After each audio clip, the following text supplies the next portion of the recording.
siswa yang lebih aktif gitu. Jadi dari awal sampai akhir ngikutin cara Bapak juga. Jadi siswanya yang presentasi di depan baru nanti ditambahin sama saya gitu. Kalau misal ada yang salah atau kurang nanti bisa ditambahin di akhir dan juga melengkapi dari pertanyaan-pertanyaan yang diajukan siswa. Nah, untuk sekarang melanjutkan presentasi kelompok 4 ya, mengenai adab anak dalam Islam. Boleh yang bertugas presentasi hari ini?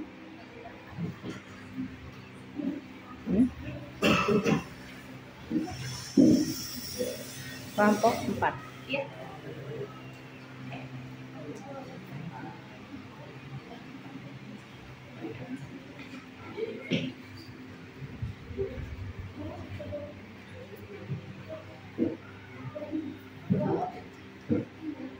Berdua atau?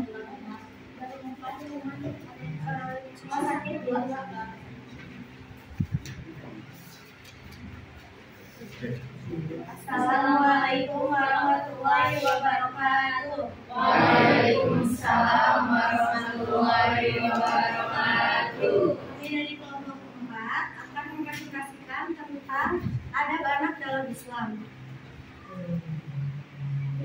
Nah, di sini sebenarnya itu ada 4 orang, cuma yang 2 orangnya lagi sakit.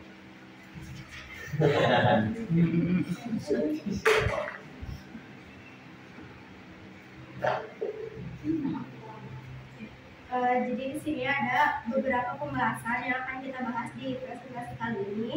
Yang pertama ada orang tua, yang kedua ada murid kepada guru, yang ketiga adab dalam berteman, dan yang terakhir ada perilaku anak yang beradab ketika bergaul bersama orang tua, guru, dan sahabat.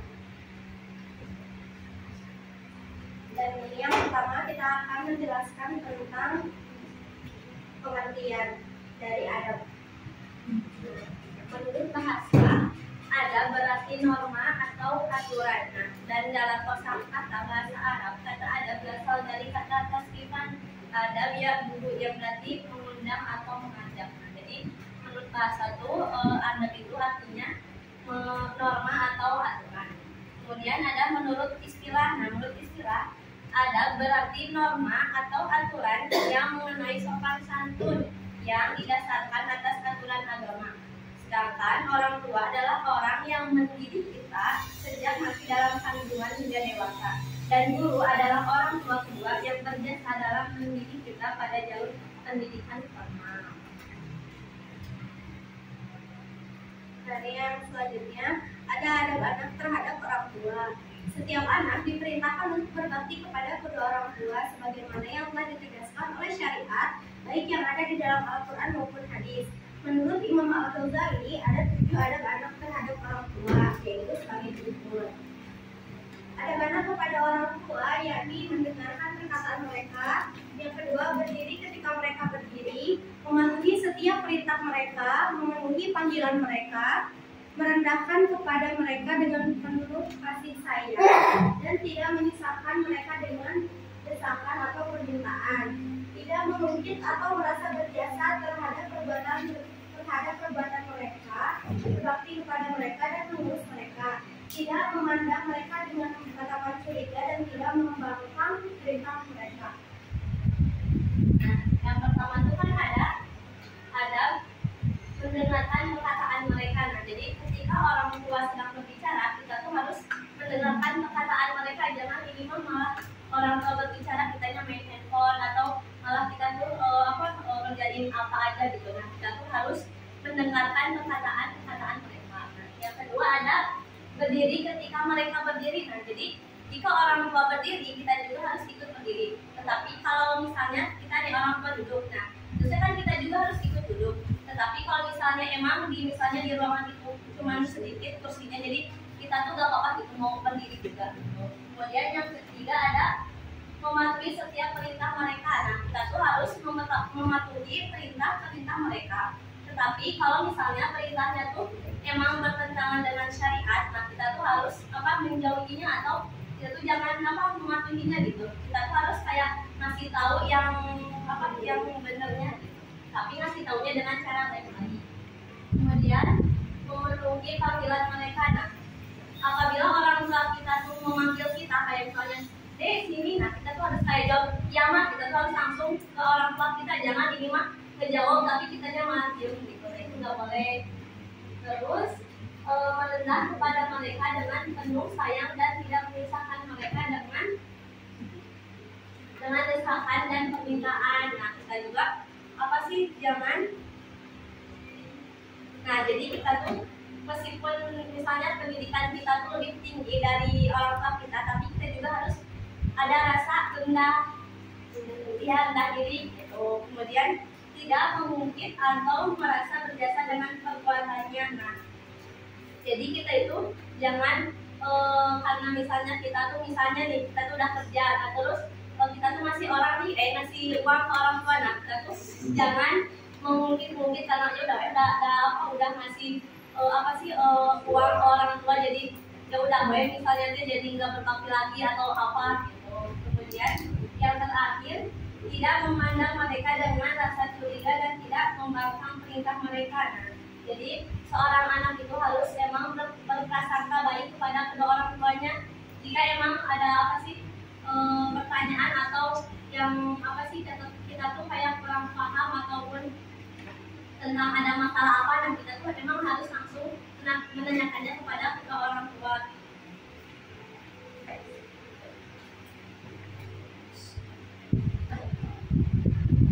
Nah, ini ada dalilnya. Jadi Allah Subhanahu wa Ta'ala telah mewajibkan kita berbuat baik dan berbakti kepada kedua orang tua. Nah, disebutkan di Quran surat Al-Ankabut ayat 8 yang artinya, "Dan kami wajibkan kepada manusia agar berbuat kebaikan kepada kedua orang tuanya, dan jika keduanya memaksamu untuk menyekutukan aku dengan sesuatu yang engkau tidak mempunyai ilmu tentang itu, maka janganlah engkau patuhi keduanya, hanya kepadaku tempat kembalimu, dan akan aku beritakan kepadamu apa yang telah kamu kerjakan." Nah, jadi Allah juga udah mewajibkan kita tuh untuk berbakti kepada kedua orang tua kita gitu, dan mematuhinya kecuali emang perintahnya itu yang menyebutkan Allah tidak.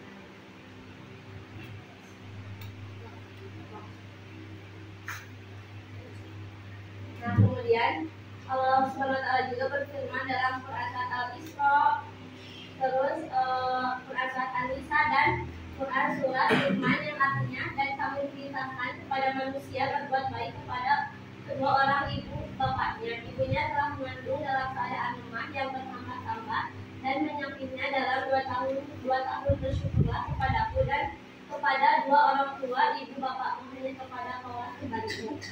Nah, ini tuh kita tuh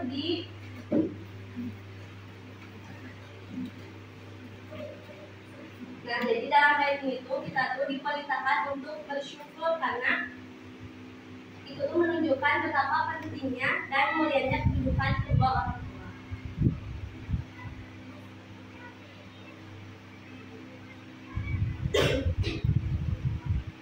Nah, ini yang kedua, ada adab murid kepada guru. Menurut Imam Al-Ghazali dalam risalahnya sebagai berikut. Adab murid terhadap guru yakni mengucapkan salam terlebih dahulu, tidak banyak bicara di depan guru, berdiri ketika guru berdiri, tidak boleh mengatakan kepada guru pendapat fulan berbeda dengan yang Anda katakan, tidak bertanya kepada teman di sampingnya ketika guru di dalam majelis, tidak tersenyum ketika berbicara kepada guru, tidak secara terang-terangan menunjukkan perbedaan pendapat terhadap guru, tidak menarik pakaian guru ketika berdiri, tidak menanyakan suatu masalah di tengah perjalanan hingga guru sampai di rumah, tidak banyak mengajukan pertanyaan kepada guru ketika sedang lelah. Nah, jadi yang pertama di sini kan harus mengucapkan salam terlebih dahulu. Jadi kalau ketemu guru kayak di jalan atau di mana pun kayak ucapin salam kayak "Assalamualaikum Bu" atau "Assalamualaikum Pak" gitu. Terus kalau bisa sambil saling juga gitu. Terus yang kedua, tidak banyak bicara di depan guru. Jadi kalau misalkan di depan guru nih, ya tuh nggak boleh kayak banyak ngomong kayak cerita kesana kesini atau kayak gimana, kecuali kalau misalkan emang kayak guru BK yang itu kan emang kita harus ceritakan. Cuman kalau misalkan kayak guru yang ngajar, terus kita nggak boleh kayak curhat kayak gitu, sebenarnya itu tidak sopan ya gitu, kurang memuliakan guru gitu. Nah, sebaiknya kita kayak bicara secukupnya,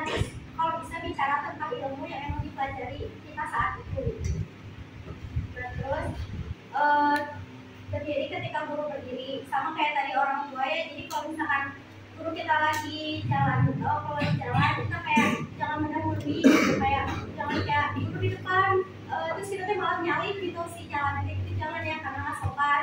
Jadi lebih baik ya duluan terus kita di belakangnya gitu. Terus tidak boleh mengatakan kepada guru, jadi kayak misalkan kita tuh beda pendapat nih sama guru kita, tapi kita tuh nggak boleh kayak di depannya langsung bilang kayak, oh tapi pendapat saya mah gini gini gini, itu kurang sopan. Jadi lebih baik menyampaikannya tuh kayak, oh bagaimana kalau misalkan saya juga mengeluarkan pendapat bahwa gini gini gini. Jadi sebenarnya pendapat kita boleh ya itu mengeluarkan pendapat gitu, tapi dengan cara yang baik-baik, jangan kayak langsung dirobot gitu. Terus tidak bertanya kepada teman di sampingnya ketika guru di dalam majelis. Jadi kalau misalnya ada guru nerangin, kita nggak boleh ngobrol sama teman sampingnya, malah kayak isi gitu di belakang kayak gitu, kita jelasin gitu capek-capek, itu nggak boleh, ada sopan. Terus tidak tersenyum ketika berbicara kepada guru. Ini kayak malah banget gini, itu jangan, karena apa sih, bahagianya guru juga itu kan kita sih dapat berkahnya gitu dari guru. Walaupun sebenarnya kita nggak suka sama guru itu, tapi seberusaha mungkin kita kan harus senyum sama guru. Terus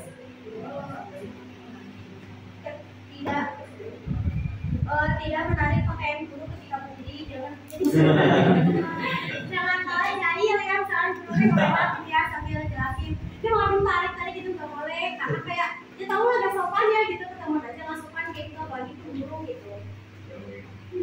Terus tidak menanyakan suatu masalah di tengah perjalanan hingga guru sampai di rumah. Jadi kalau misalkan ada guru nih, kita tuh lagi sama guru gitu, kayak nganterin tasnya sampai ke kantor atau gimana. Nah nanti tuh kita tuh nggak boleh kayak banyak bertanya gitu, kayak lebih baik diem aja deh gitu, atau nggak kayak misalkan guru lagi cerita gitu, kita dengerin aja gitu, kita jangan banyak ngomong gitu. Intinya kita harus sopan loh gitu ya, harus sopan dulu gitu. Terus tidak banyak mengajukan pertanyaan kepada guru ketika sedang mengolah. Jadi kalau misalnya tahu nih guru tuh lagi capek, habis ngajar siang-siang gitu kan, kita tuh jangan malah banyak nanya gitu, kayak nanya yang emang bener-bener seharusnya itu pertanyaan yang udah harus ditanya gitu. Kayak kita tuh udah tahu jawabannya, tapi kita malah nanya gitu. Jadi kayak sebaiknya tuh jangan, apalagi dalam kondisi keadaan guru tuh lagi lelah gitu, kayak udah capek-capek ngajar gitu, tapi malah banyak nanya, jadi bikin pusing gitu. Jadi lebih baik ya jangan gitu, ditahan dulu aja. Selanjutnya ini ada dalil mengenai murid kepada guru. Bukanlah termasuk golongan kami orang yang tidak menghormati orang yang tua, tidak menyayangi yang lebih muda, dan tidak mengerti hak ulama kami. Terus dari Syekh Ibnu Hajar Al-Haytami mengatakan harusnya murid berpegang kepada petunjuk gurunya, tunduk patuh atas segala perintah, larangan, dan contoh-contohnya, sehingga seperti mait di tangan orang yang memandikannya, yang membolak-balikkan sesuka hati. Terus